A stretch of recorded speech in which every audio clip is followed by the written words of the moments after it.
Hi everyone, I'm Ashley from Boston, and this is the story of how I rebuilt my life and how karma finally caught up with my mother. I never thought I'd be sharing this on social media, but here I am.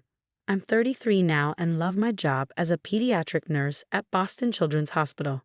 There's nothing more rewarding than seeing a sick child smile after they get better. Just last Tuesday, I helped a little girl named Anna overcome her fear of needles by showing her my collection of butterfly stickers. The bravery in her little face lit up my entire week. My husband, Michael, and I met 5 years ago when he was doing physical therapy rounds in the pediatric ward. He has this incredible way with kids. They call him Dr. Mike, the muscle maker. We got married 3 years ago in a beautiful ceremony at the Boston Public Garden. You're going to be amazing parents someday, my sister Maria told us that day. She's always been my rock, especially when it came to dealing with our mother, Sandra. Ashley, stand up straight, fix your hair. That uniform makes you look heavy, my mom would say every morning when I lived at home. Her words always stung. In contrast, my in-laws, David and Patricia, are so different. Sweetie, we're proud to have you in the family, Patricia often says, making me feel genuinely valued. They own a small bookstore in Cambridge and always save the best children's books for my young patients. Last spring, Michael and I were overjoyed to find out we were expecting. We began planning the nursery, choosing soft yellows and greens. Even my mom's friend Barbara offered to help with the baby shower. I know the perfect theme. Barbara had exclaimed, her enthusiasm contagious. She's always been kind to me despite being my mother's closest friend. But everything changed. The miscarriage hit us hard, leaving us shattered. I tried to stay strong, focusing on my patients while processing my grief. Michael, ever supportive, suggested we host a family dinner to lift our spirits. Let's invite everyone, he said, squeezing my hand. Your parents, mine, Maria, even Barbara. Having family around might help. The evening started lightheartedly. Maria brought her signature apple pie, and Patricia arrived with a care package of herbal teas. But when my mother arrived, the air shifted. She scanned the room with her usual critical eye. The table looks adequate, she muttered, rearranging the centerpiece I had spent an hour perfecting. As we sat down to eat, I shared stories from work, including a young patient who finally rang the recovery bell. This sweet 7-year-old. I began, but before I could finish, I felt a sudden, sharp tug at my hair. Ashley, your hair is full of lice. I can see them crawling. My mother's voice cut through the room. Her fingers yanked my hair roughly, pulling my head back in front of everyone. This is what happens when you work with those sick children all day. The room fell silent. Michael's fork clattered against his plate. I froze, tears welling in my eyes. Sandra stopped this immediately. David, my father-in-law, commanded. Mom, what are you doing? Maria's voice trembled with disbelief. I'm helping her. She's obviously not taking care of herself since the incident, my mother said, her voice dripping with false concern. Look at her, pale, unkempt. No wonder she couldn't. That's enough. Michael's voice thundered. There are no lies, Sandra. This is completely inappropriate. Patricia rushed to my side, wrapping her arm around me. Ashley is an excellent nurse who takes immaculate care of herself and her patients. Through my tears, I noticed Barbara's face pale. Sandra, we talked about this. You promised to be supportive, she whispered. Then, unable to hold back, Barbara revealed everything. My mother had been spreading lies, warning my colleagues that I was unstable. Maria shot up from her seat, fury in her eyes. Just like when you told Ashley's college roommate she had mental problems. Or when you convinced her high school boyfriend's family that she was unstable. The pieces began falling into place. Every failed relationship, every career setback that had once seemed like bad luck had my mother's fingerprints all over them. You need help, Ashley.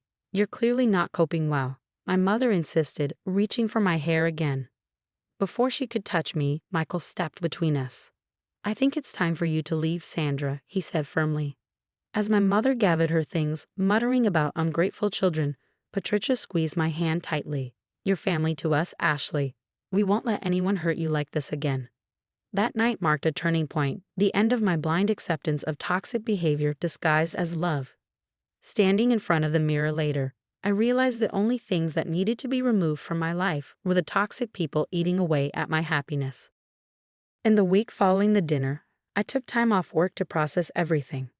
While cleaning my home office, I stumbled upon my old high school diary, tucked away in a dusty box. As I flipped through the pages, it was like opening a door to a haunted house of memories. One entry hit me hard. Your mother called the admissions office. Read an email from my dream college in California. She expressed concerns about your ability to handle the program. I had forgotten about that. Despite my perfect grades, I was waitlisted and ended up at a local college instead. Just then, my phone buzzed. It was Barbara. Can we meet at Thinking Cup on Newberry Street? There's more you need to know. At the cafe, Barbara's hands trembled as she slid a folder across the table. I've been keeping records, she said. Your mother? She's been busy. Inside were printed emails, text screenshots, and handwritten notes. My mother had contacted my previous boss at Massachusetts General Hospital, claiming I was emotionally fragile. She told my ex-boyfriend's parents I had severe psychological issues. She even approached the principal at the school where I volunteered, suggesting I wasn't fit to be around children. Later, when I showed Maria the evidence at her apartment in Cambridge, she shook her head. She did the same to me. Remember that art scholarship I turned down? Mom told the committee I was copying other artists' work. My phone lit up with a text from Dr. Martinez, my supervisor. Ashley, we need to discuss some concerning calls we've received about your performance. My chest tightened, but this time I wasn't paralyzed. I immediately called Patricia, who served on the hospital board. Your mother has been spreading rumors, she confirmed. But don't worry, I've spoken with administration. They know exactly who she is now. As I sifted through more emails, I uncovered more damage. A rejected apartment application in Back Bay. Your reference raised concerns. A canceled speaking opportunity at a nursing conference. We've received troubling information about your background. That evening, Michael found me surrounded by papers in the living room. Look at this, he said, showing me his phone. I found Mom's old emails. She was writing to my parents for months before our wedding, trying to convince them you were wrong for me. He wrapped his arms around me, but we saw right through it. That's why Dad insisted on hosting so many family dinners, to show you what real family support looks like. The next day, I started therapy with Dr. Thompson in Brookline. Boundaries aren't punishment, she explained. They're protection. I also joined a support group for people with toxic family members. During one session, a young woman shared how her mother sabotaged her art exhibition. Her story mirrored mine so closely that, for the first time, I felt truly understood. At our weekly sister lunch at Tat Bakery, Maria handed me her childhood diary, filled with eerily similar experiences.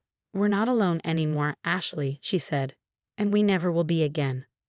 For the first time, I felt empowered. Each painful revelation was a step toward freedom. The pattern wasn't just emerging, it was breaking. And with it, my mother's power over my life was crumbling. Life has a funny way of balancing the scales.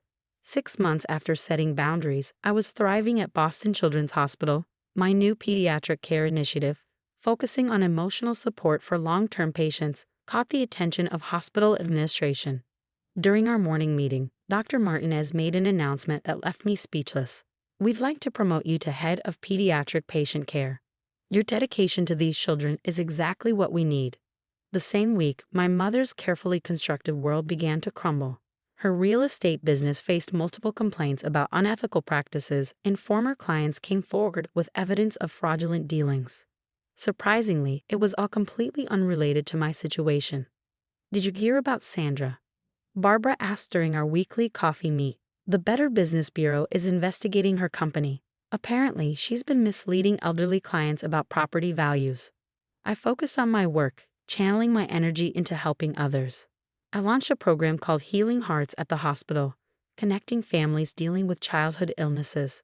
Watching parents support each other reminded me of the power of genuine compassion. One afternoon, while organizing a charity drive for underprivileged patients, I received unexpected news. My mother had lost her position on the hospital board. Financial irregularities had been discovered in her committee's accounts. Ashley, your new program is amazing, a young mother told me, tears in her eyes. Having someone who understands what we're going through means everything. Around the same time, Michael and I discovered we were expecting again. This time, we kept the news private, sharing it only with our trusted inner circle. Maria organized a small celebration at her place, filled with genuine joy and support. Meanwhile, my mother's social circle was dissolving. Barbara had finally shared evidence of my mother's manipulation with their friends. I couldn't stay silent anymore, Barbara explained. Too many people were getting hurt. As I stepped into my new leadership role and prepared to guide my expanded team, I realized something profound. The best revenge isn't about getting even. It's about getting better. My mother's actions led to her downfall, while I had built something meaningful and beautiful from the ashes of her toxicity. The Healing Hearts program now helps dozens of people weekly. My career is flourishing, my marriage is stronger than ever, and our baby is due in the spring. Sometimes the most powerful response to toxicity is simply living well and helping others do the same. Standing at the window of my office at Boston Children's Hospital, watching the sunset over the city skyline, I reflect on how far I've come. Healing Hearts has expanded to 3 other hospitals, and my support group has helped over 200 people rebuild their lives. My mother lives alone now, her reputation and business in ruins, not because of anything I did, but because her own actions finally caught up with her. She still tries to reach out occasionally, but I maintain my boundaries firmly and peacefully. Last week, I held my newborn daughter for the first time, surrounded by people who truly love us. Looking into her eyes, I made a promise. She will grow up knowing only genuine love and support, never manipulation disguised as care. Sometimes the best ending isn't about revenge. It's about breaking cycles and building something better. Have you ever had a family member publicly humiliate you, only to watch karma naturally catch up with them? Did you cut them off completely or give them another chance? Share your story in the comments below.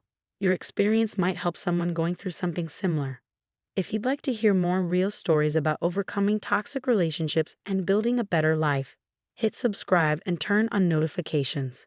This supportive community means everything, and I can't wait to read your thoughts below.